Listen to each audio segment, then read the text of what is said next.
नमस्कार मित्रों, CC online lectures में आप सबका हृदय की अतल गहराइयों से स्वागत, वंदन, अभिनंदन। आज मैं जैनेंद्र कुमार के उपन्यास सुनीता के विषय में अपने विचार अभिव्यक्त करने के लिए उपस्थित हुई। सुनीता के कथानक के बारे में जानने से पहले जैनेंद्र के विषय में बताना अधिक उपयुक्त होगा, क्योंकि रचनाकार का व्यक्तित्व उसकी कृति में कहीं ना कहीं अवश्य झलकता है। अलीगढ़ जनपद के कौड़ियागंज नामक कस्बे में 2 जनवरी 1905 ईस्वी को श्री प्यारीलाल और श्रीमती रमादेवी के घर जन्मे जैनेंद्र कुमार का बचपन का नाम आनंदीलाल था। 2 वर्ष की अल्प आयु में पिता के संरक्षण से वंचित होने पर इनका लालन पालन इनके मामा भगवान दीन ने किया था। इनके मामा ने हस्तिनापुर में एक गुरुकुल की स्थापना की थी और यहीं पर जैनेंद्र की प्रारंभिक शिक्षा हुई थी। यहीं पर उनका नामकरण जैनेंद्र कुमार रखा गया। सन 1912 में इन्होंने गुरुकुल छोड़ दिया था और उसके उपरांत मास्टर बलवंत सिंह के पास ये बिजनौर चले गए। पंजाब में 1919 में मैट्रिक की परीक्षा उत्तीर्ण करने के उपरांत इन्होंने उच्च शिक्षा काशी हिंदू विश्वविद्यालय से ग्रहण की। कुछ समय के लिए इन्होंने लाला लाजपत राय के तिलक स्कूल ऑफ पॉलिटिक्स में भी दाखिला लिया, किंतु शीघ्र ही वहां से इनका मन उचट गया और उन्होंने वहां से शिक्षा लेना छोड़ दिया। इस समय तक इन पर गांधी जी का प्रभाव दिखाई देने लगा था, अतः ये अपनी अधूरी शिक्षा छोड़कर असहयोग आंदोलन में जुड़ गए। राजनीति इनके स्वभाव के अनुकूल नहीं थी। स्वभाव से भीरू, आत्म केंद्रित होने के कारण झंडा सत्याग्रह, नमक बनाओ आंदोलन और सत्याग्रह आंदोलनों में इन्होंने सक्रिय भागीदारी ली और 3.5 वर्ष तक कारागार में रहने और नौजवान भारत सेना का नेतृत्व करते हुए लाठीचार्ज में आहत लोगों को देखकर इतने भयभीत हो गए कि इन्होंने राजनीति से संन्यास ले लिया और अपना जीविकोपार्जन करने के लिए साहित्य सृजन में लग गए। जैनेंद्र जी जबलपुर से निकलने वाले करमवीर पत्र में काम करते हुए माखनलाल चतुर्वेदी और राष्ट्रीय कवित्री सुभद्रा कुमारी चौहान के सानिध्य में आए। कुछ समय तक महारथी पत्रिका में काम करने पर इन्हें 70 रुपए मासिक मेहनताना मिलता था, किंतु गांधी जी के विचारों से प्रभावित इन्होंने दान भाव से कार्य करने के उद्देश्य से नौकरी छोड़ दी। जैनेंद्र कुमार ने 1929 में सुश्री भगवती देवी से बहुत ही सादगी पूर्ण ढंग से विवाह किया। इस विवाह से इन्हें 2 पुत्र और 3 पुत्रियां प्राप्त हुए। बड़े पुत्र का असामयिक निधन हो गया और छोटा पुत्र पूर्वादल प्रकाशन संस्थान का संचालक है। प्रतिकूल परिस्थितियों में भी इनका मनोबल बिल्कुल नहीं टूटा। वे नवोन्मेष शालिनी प्रतिभा के स्वामी थे। कहानी, उपन्यास, निबंध इत्यादि विभिन्न गद्यात्मक विधाओं में इनकी लेखनी निरंतर सक्रिय रही। अगर हम इनके सृजन पर दृष्टिपात करें तो उपन्यास विधा में परख, जो इनका पहला व्यक्तिवादी उपन्यास है, ये 1929 में लिखा गया था। सुनीता 1935 में लिखा गया उपन्यास है और इस उपन्यास ने जैनेंद्र को मनोविश्लेषणवादी उपन्यासकार के रूप में साहित्य जगत में प्रतिष्ठित किया। त्यागपत्र, कल्याणी, विवर्त, सुगदा, व्यतीत, जयवर्धन, मुक्तिबोध, अनंतर, अनाम, अनाम स्वामी इनके अन्य उपन्यास हैं। कहानी संग्रह में फांसी 1929 का ये कहानी संग्रह है जिसे इन्हें कहानीकार के रूप में भी प्रतिष्ठा मिली। वातायन, नीलम देश की राजकन्या, एक रात, दो चिड़िया, पाजेब, जयसंधि, जैनेन्द्र की कहानियां 7 भाग में, खेल इनकी पहली कहानी है जो विशाल भारत में प्रकाशित हुई थी। पत्नी, आतिथ्य, जाह्नवी, एक गौ, राजीव की भाभी, ध्रुव यात्रा आदि इनकी अनेक अन्य उल्लेखनीय रचनाएं हैं। निबंध संग्रह पर दृष्टिपात करने पर प्रस्तुत प्रश्न, जड़ की बात, पूर्वोदय, साहित्य का श्रेय और प्रेय, मंथन, सोच विचार, काम, प्रेम और परिवार, ये और वे, समय और हम इत्यादि हैं। इन्होंने कतिपय अनुदित ग्रंथों की भी रचना की जिनमें मंदालिनी, प्रेम में भगवान, पाप और प्रकाश, टॉल्स्टॉय की रचनाओं का अनुवाद प्रमुख है। सह लेखन की दृष्टि से यदि हम देखें तो इन्होंने एक उपन्यास ऋषभ चंद्र जैन के साथ साझा रूप में सृजित किया, तपोभूमि। संपादित ग्रंथों में साहित्य संचयन, विचार वल्लरी इनके संपादित ग्रंथ हैं। जैनेन्द्र जी को समय समय पर इनके साहित्य सृजन के कारण विभिन्न संस्थाओं से सम्मान और पुरस्कारों से भी सम्मानित किया गया, जिनमें भारत सरकार शिक्षा मंत्रालय द्वारा इन्हें प्रेम में भगवान रचना पर पुरस्कार मिला, साहित्य अकादमी पुरस्कार मुक्तिबोध रचना पर इनको मिला, हस्तिमल डालमिया पुरस्कार समय और हम 107 उत्तर प्रदेश सरकार द्वारा प्रदत्त सम्मान है। पद्म भूषण फॉरेस्ट का 1971 में इन्हें सम्मान प्राप्त हुआ।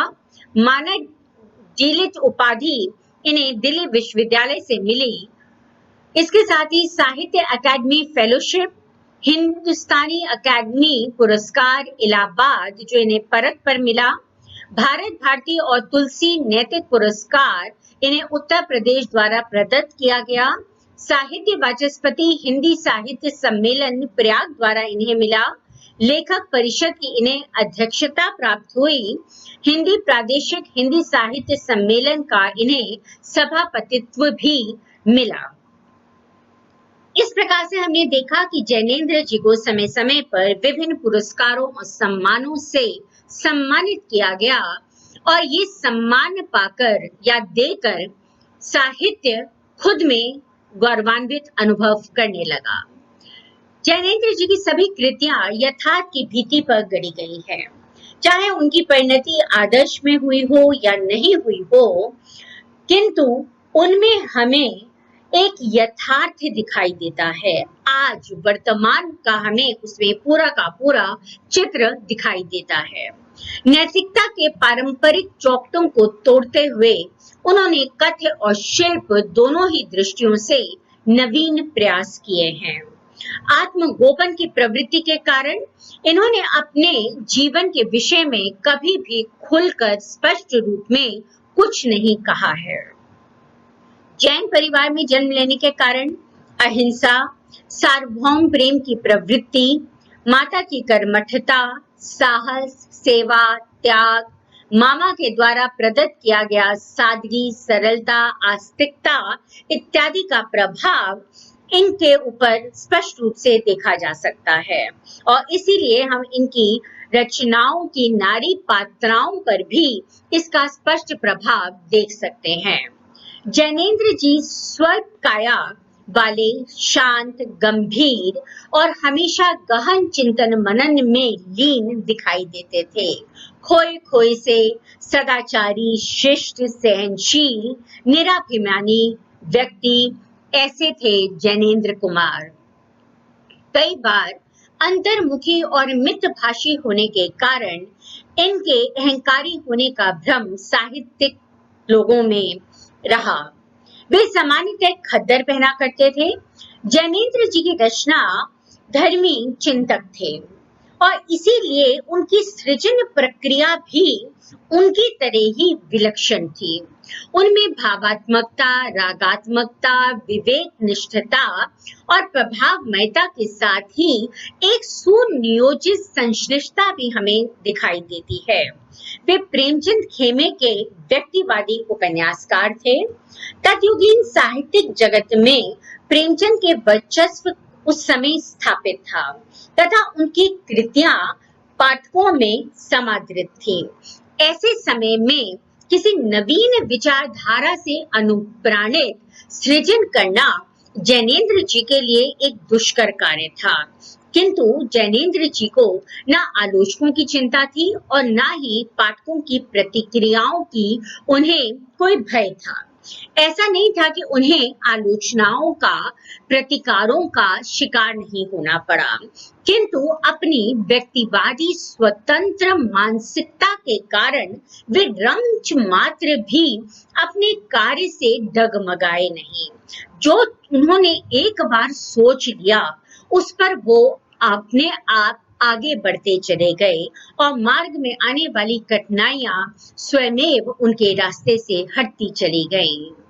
जैनेन्द्र जी ने व्यक्ति और समाज को परिवार से अधिक महत्वपूर्ण नहीं माना है।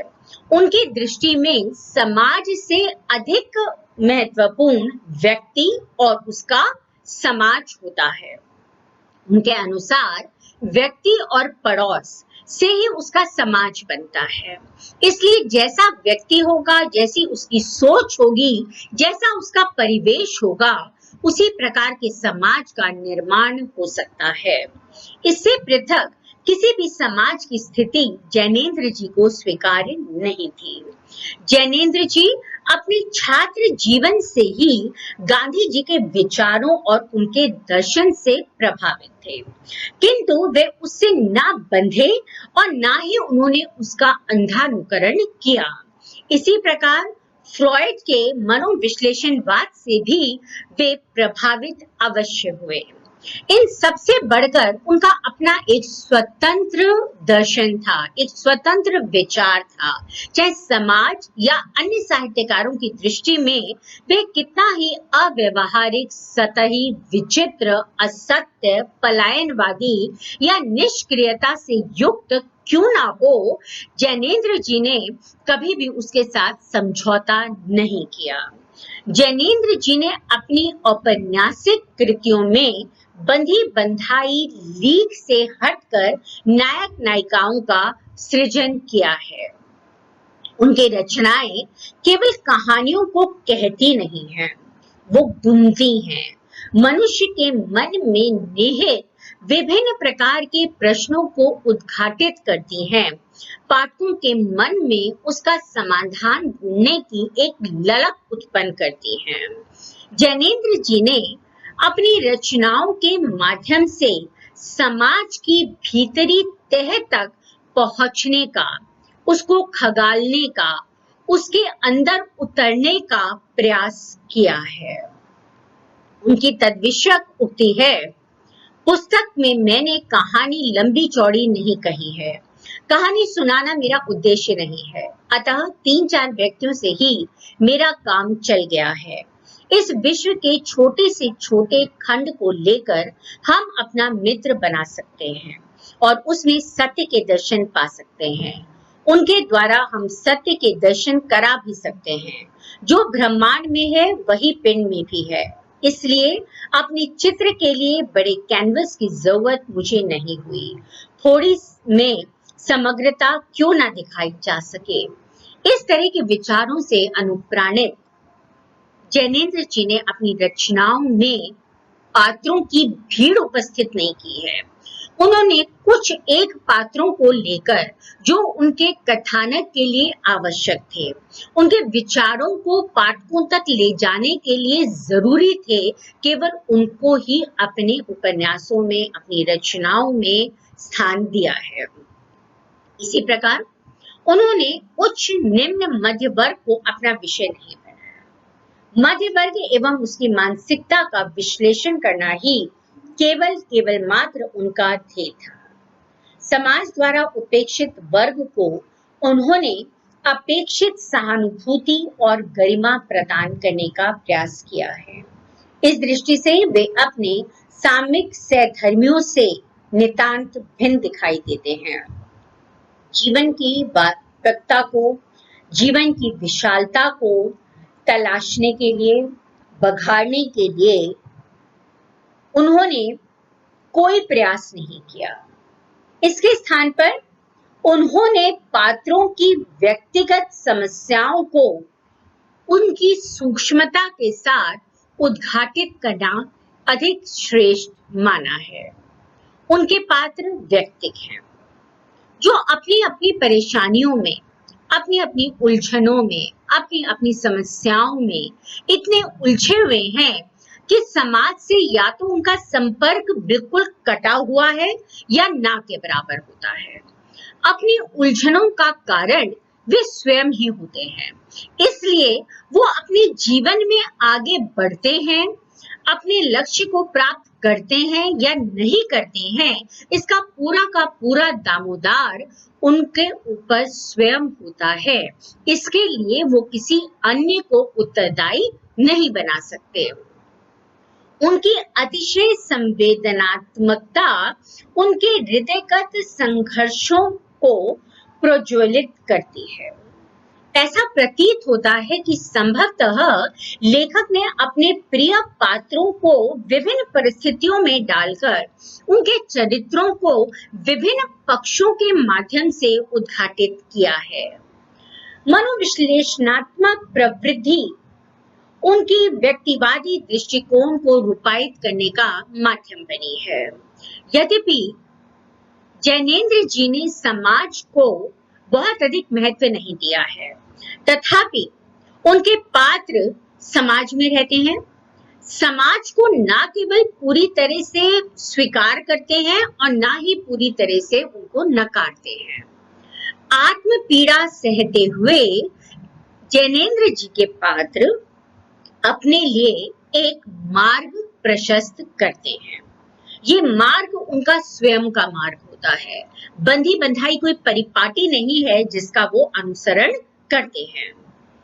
कह सकते हैं कि जैनेन्द्र जी ने अपनी रचनाएं या अपनी रचना यात्रा बहुत स्वस्थ मनस्थिति में नहीं की थी, किंतु जो भी था, जो भी स्थिति थी, वो जैनेन्द्र जी का अपना यथार्थ था, जिससे उनके स्वप्न बहुत दूर थे।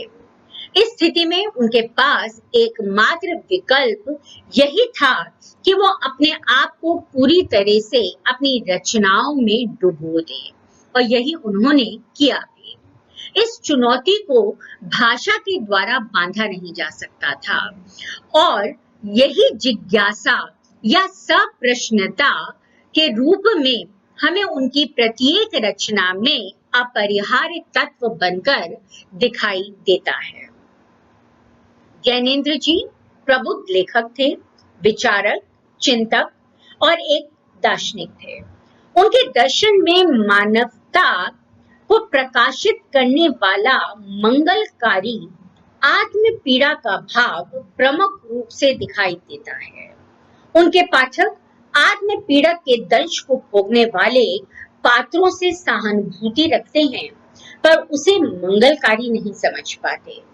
लेखक ने अपने पात्रों के मानसिक कुंठाओं को अपने निजी दर्शन के रंग में इस प्रकार से रंग दिया है कि वो एक प्रकार से जैनेन्द्र जी का ही प्रतिरूप हमें दिखाई देते हैं, और इसलिए वे अपने हृदयगत विकारों को विधि की विडंबना मानकर चुपचाप मौन होकर सहन करते रहते हैं। उसका दोषारोपण वो किसी दूसरे पर नहीं कर पाते।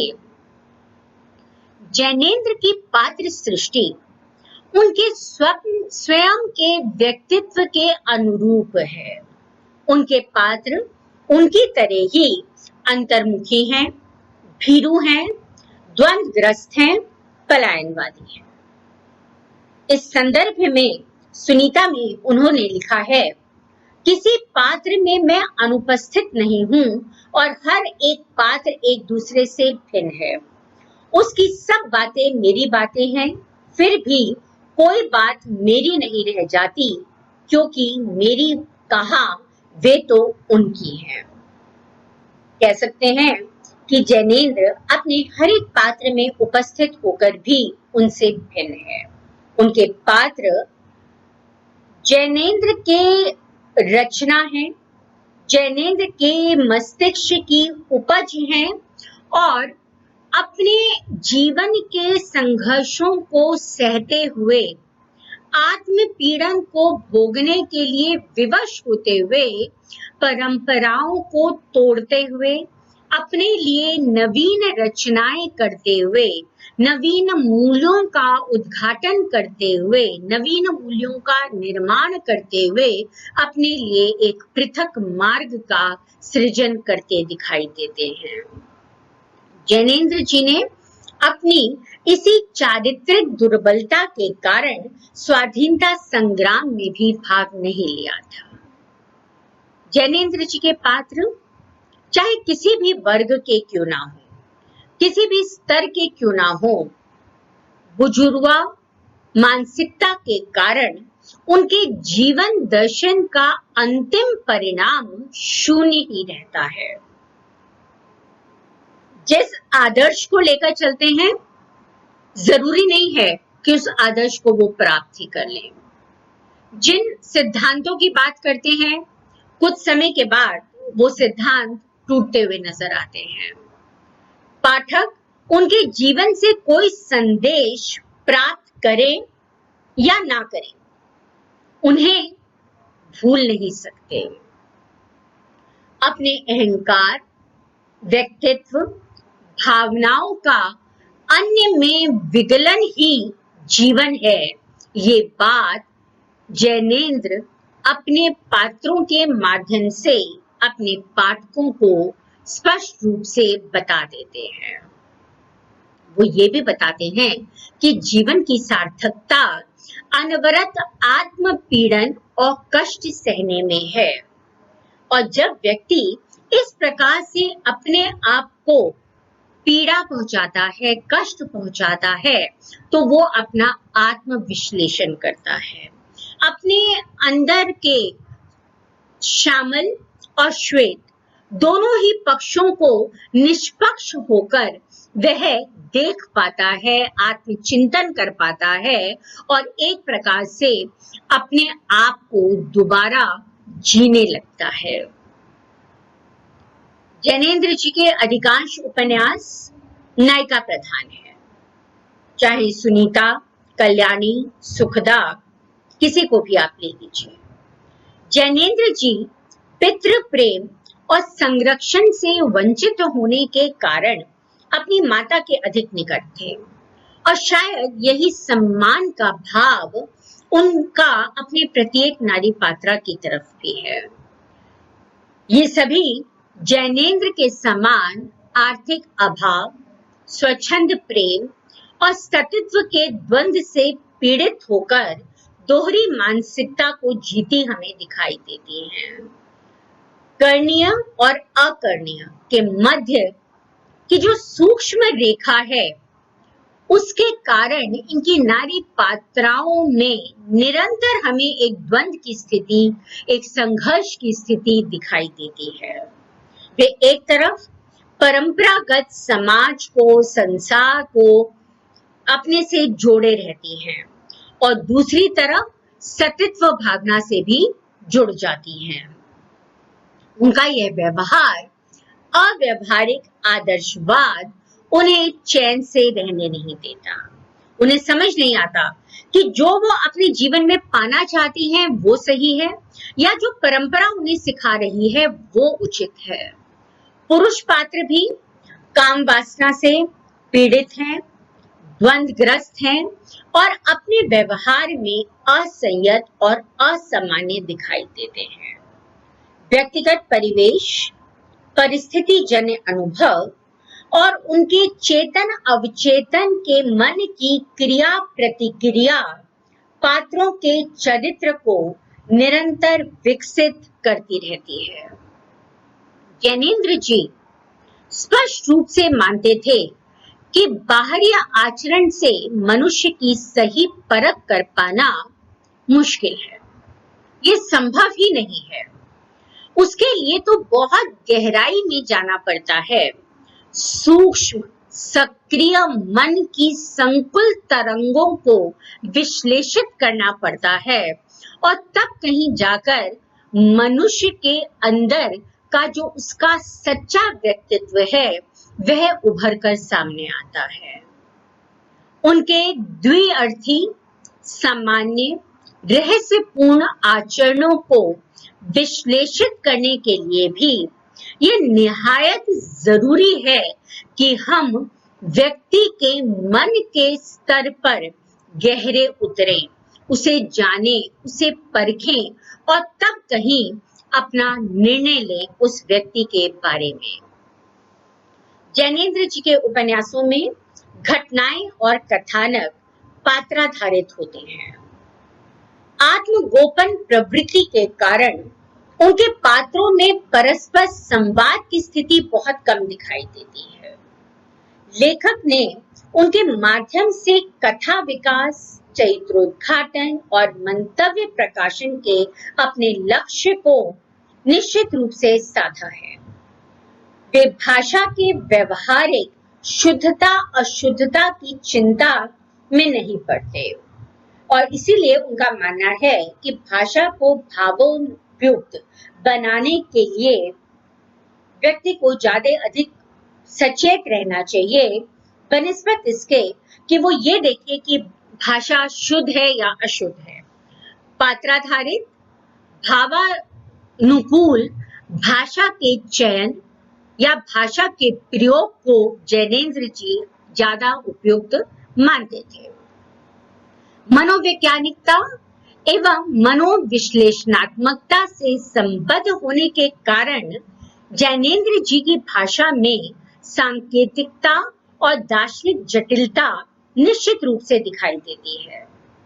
उनकी भाषा सब कुछ नहीं कह देती, जो अनकहा रह जाता है उसे समझने के लिए पाठक को कथ्य को बार बार पढ़ना पड़ता है, बार बार विश्लेषित करना पड़ता है और तब कहीं जाकर जब वो अपनी बुद्धि को उसमें लगाता है, समझ को लगाता है, तब वो ये समझ पाता है कि ज्ञानेंद्र क्या कहना चाहते हैं। ऐसा भी नहीं है कि सर्वत्र उनकी भाषा जटिल ही है। ज्ञानेंद्र जी ने कथानुरूप सहज सरल भाषा का भी प्रयोग किया है। उनकी भाषा में आवश्यकतानुरूप तत्सम, तद्भव, उर्दू, फारसी, अंग्रेजी के शब्दों का बाहुल्य दिखाई देता है। इसके साथ ही उन्होंने सूक्तियों का, मुहावरों, लोकोक्तियों का, अलंकारों का भी निसंकोच खुलकर प्रयोग किया है। ज्ञानेंद्र जी के उपन्यास मनोवैज्ञानिक और मनोविश्लेषणात्मक हैं। अतः लेखक ने पात्रों की व्यक्तिगत समस्याओं को उद्घाटित करने के लिए आत्मव्यंजक शैली का अवलंब लिया है। इस प्रकार से प्रकृति के चित्रणों में उन्होंने सहज शैली का प्रयोग किया है। कथानुरूप उन्होंने वर्णनात्मक और संवाद शैली का अवलंब लिया है, किंतु कहीं पर भी सायासता दिखाई नहीं देती। हम जिस भी शैली का इस समय बात कर रहे हैं वो सारी की सारी शैली ज्ञानेंद्र की भाषा को संवारने के लिए, उन्हें सौंदर्य उत्पन्न करने के लिए स्वयमेव भी उनकी भाषा में अपना स्थान बनाती चली है। ज्ञानेंद्र जी की औपन्यासिक कृतियों में देशकाल वातावरण का चित्रण भी एक महत्वपूर्ण तथ्य है, क्योंकि उसका प्रभाव उनके पात्रों की मानसिकता पर, उनकी वृत्तियों पर स्पष्ट रूप से देखा जा सकता है। ज्ञानेंद्र जी की पारिवारिक, सामाजिक स्थितियों ने उनके व्यक्तित्व पर बहुत गहरा प्रभाव अंकित किया था, जिसका प्रभाव से वो यावत जीवन मुक्त नहीं हो पाए और इसी प्रकार से उनके पात्र भी अपनी पारिवारिक स्थितियों की उपज कहे जा सकते हैं। जैनेन्द्र जी की परिस्थितियों और परिवेश से प्रभावित विचार भूमि को हम उनकी रचना प्रक्रिया से गहन रूप से संबद्ध करके देख सकते हैं।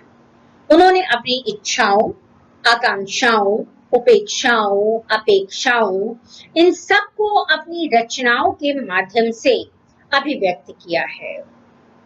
उनमें उनके जीवन की तात्कालिकता उभरी है और वे अपने अमूर्त सिद्धांतों को किसी न किसी रूप में मूर्त करने में सफल हो पाए हैं। इसके लिए चाहे वह आत्मपीड़न का सहारा लें अथवा निष्क्रियता जन्य पलायनवाद का सहारा लें, पर उन्होंने अपनी रचनाओं को निश्चित रूप से पाठकों को समर्पित किया है और पाठकों में वे लोकप्रिय रहे हैं। अपने अगले वक्तव्य में हम जैनेन्द्र जी की नारी प्रधान औपन्यासिक कृति सुनीता के बारे में, उसके कथानक के बारे में जानने की कोशिश करेंगे। नमस्कार।